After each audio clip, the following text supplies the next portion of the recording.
اگر کسی وجہ سے آپ اپنی بیوی کو طلاق دیتے ہیں اور تیسری طلاق جب دی جاتی ہے تو تیسری طلاق جب آپ دیں گے اس کے بعد عورت کی عدت شروع ہو جائے گی. اس کے بعد جیسی تیسری طلاق دی وہیں سے عدت شروع.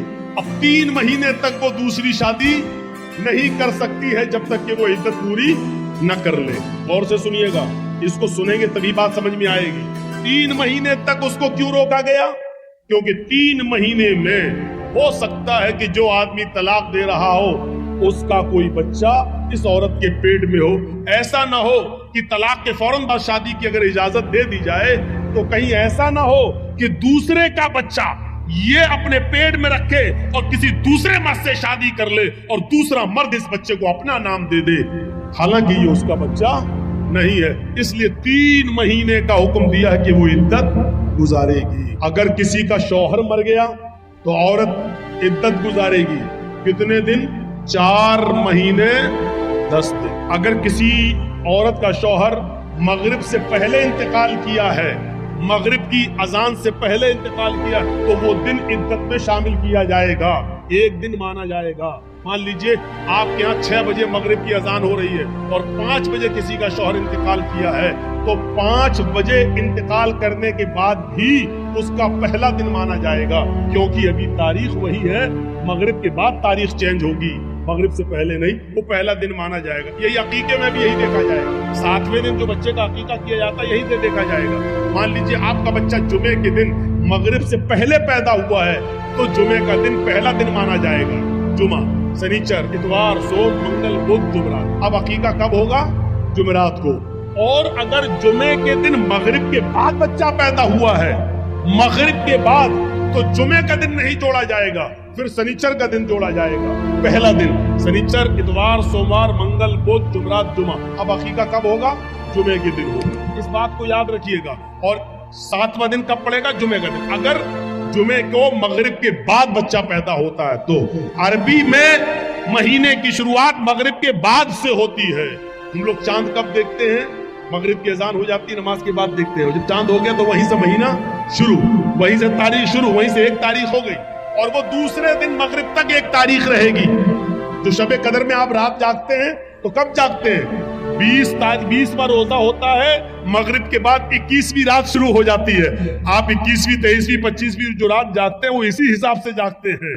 تو میرے بھائیوں, عورت اگر 5 بجے اس کا شوہر ختم ہوا ہے تو وہ پہلا دن مانا جائے گا عورت کا, 1 دن. اس کے بعد 4 مہینے اور 10 دن. یہ 4 مہینے 10 دن عورت کی عدت کے دن کیوں شمار کیے گئے آپ کو معلوم ہے؟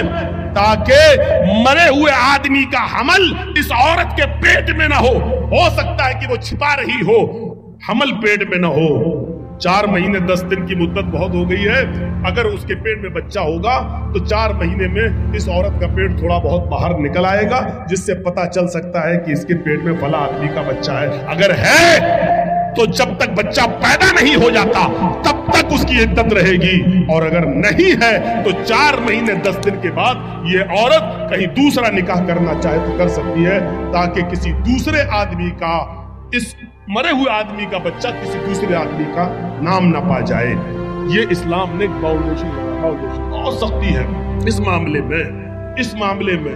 ہاں, خلا کا معاملہ تھوڑا سا الگ ہے. ایک چیز ہوتی ہے مرد طلاق دینا نہیں چاہتا, عورت طلاق لینے پر مصر ہے, نہیں ہمیں طلاق چاہیے, ہمیں نہیں رہنا تیرے پاس. مان لیجئے بہت سا شرابی جواری آدمی ہے, عورت نہیں رہنا چاہتی ہے اور آدمی اس کو طلاق نہیں دینا چاہتا, نہیں ہم نہیں دیں گے. ایسی صورت میں عورت خلا لیتی ہے. خلا یہ ہوتا ہے کہ قاضی کو بٹھائے گی یا 4-5 آدمی کو بٹھائے گی اور کہے گی کہ مجھے اس کے ساتھ نہیں رہنا ہے, آپ لوگ گواہ رہیے, میں خلا لے رہی ہوں, یہ طلاق نہیں دے رہا ہے. لہذا وہ قاضی نکاح فسخ کر دے گا اور وہ عورت اب آزاد ہو گئی. آدمی چاہے طلاق دے یا نہ دے, عورت خلا لے لی ہے, اب یہ آزاد ہو چکی ہے, لیکن اس کے باوجود اس کو 1 پیریڈ